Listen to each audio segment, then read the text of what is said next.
What's your pick of the week, Mr. Ihnatko? Lately, I've been giving a really deep shakedown to Adobe Lightroom, particularly the mobile apps.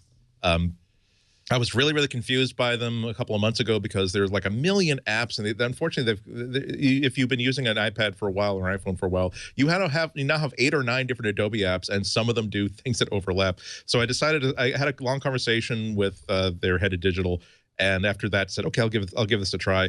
And boy, am I becoming a really big fan of it.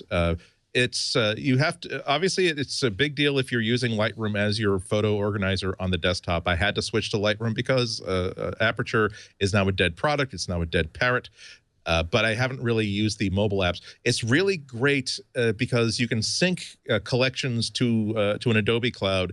You can make really fine-tuned adjustments to it on your iPad. I'm using it a lot on my iPad Pro, and then all of those adjustments sync back to your main library. And it's much more fine-tuned than what you get using the Photos app with the Apple Photos.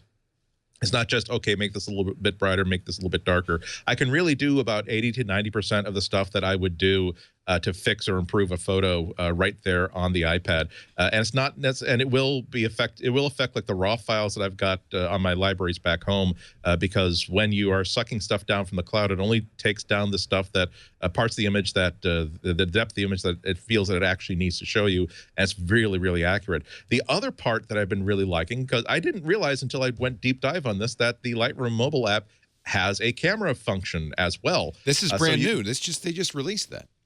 Fairly new. It wasn't until I went through it again. And so you can capture images directly into Lightroom and then use these really tight integrated tools in order to improve them, and also to flag them so that when they get sucked back down to your Lightroom library, they're already in a library, they're already flagged, they're already been starred. The only thing that I wish it could do is, unfortunately, when you're using it on iOS, iOS doesn't give Lightroom access to raw data from the imager. So you're still modifying JPEGs. But what you can do with this, it's a lot more. It gives you a lot more control than what you could do with Photos, I think. And if I know, look, this is for Apple, this is for everybody. And there's some of us that have iPads and have Macs, but also have Android phones. If you have an Android phone, you can actually shoot in RAW. It will store as a DNG file, and the amount of detail, the amount of color, and the light information you can get through that is just phenomenal. I shot a photo of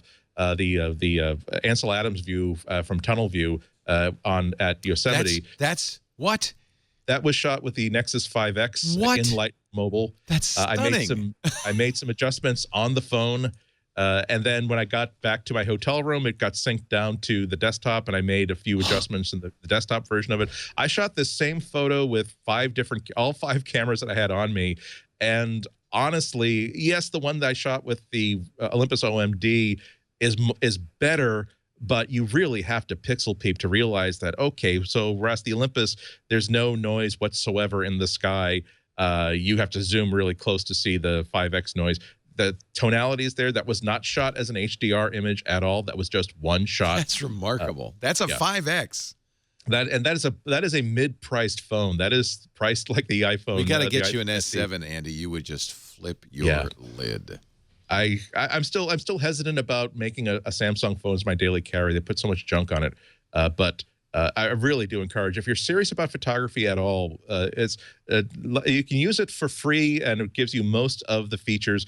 If you are a subscriber to their photo package, where you get Photoshop and Lightroom on the desktop, you get a lot more storage. You get syncing through across devices.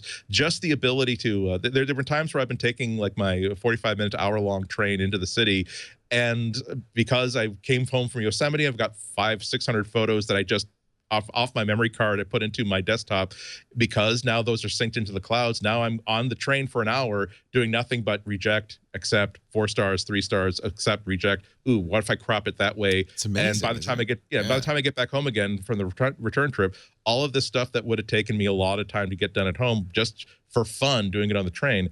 So I'm a really big fan of it. And also, it's a free app, whether you pay for the $10 a month photo package or not. But this is the sort of thing that gets you thinking about, using your phone as a real camera and really thinking about it as a real camera, because with tools like this, you have so fewer limitations. It's actually the main reason I want to get the new iPad Pro is for Lightroom on the iPad and Adobe Mix. They now have almost a dozen apps. They're super aggressive supporting all the new features. It doesn't just work with slide over. You can also use side by side view.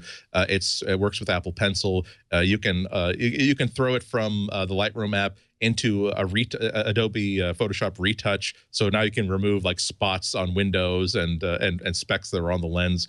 I'm really excited about what it can do with this. We had Russell Brown on Triangulation a few weeks ago, and he was talking about using the iPad Pro with the new Adobe mobile apps, and he even said, I use the desktop app less and less because they sync. Though you don't lose anything, which is great. Also, it's so freaky and wonderful to be, especially on the iPad, the 13-inch iPad Pro, to be looking at like a full, beautiful 8.5 by 11, 8 by 10 print of your picture at super high resolution. I know. And you can be. I've sometimes.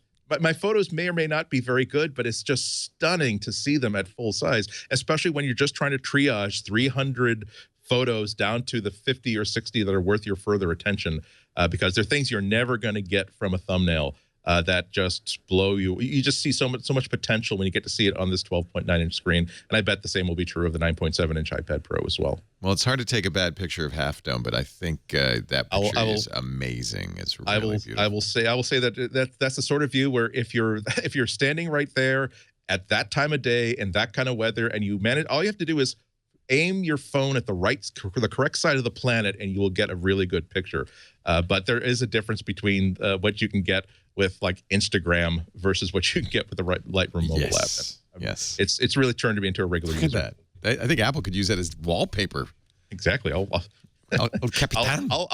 waive whatever conflict of interest stuff if I can be part of the Shot with iPhone program. Amazing. Of course, I'll have to pull my iPhone 6 copy of that photo. Oh yeah, that wasn't Shot with iPhone. Well, that was Shot with Lightroom Mobile, but I would have gotten the same results with it. I think. Yeah.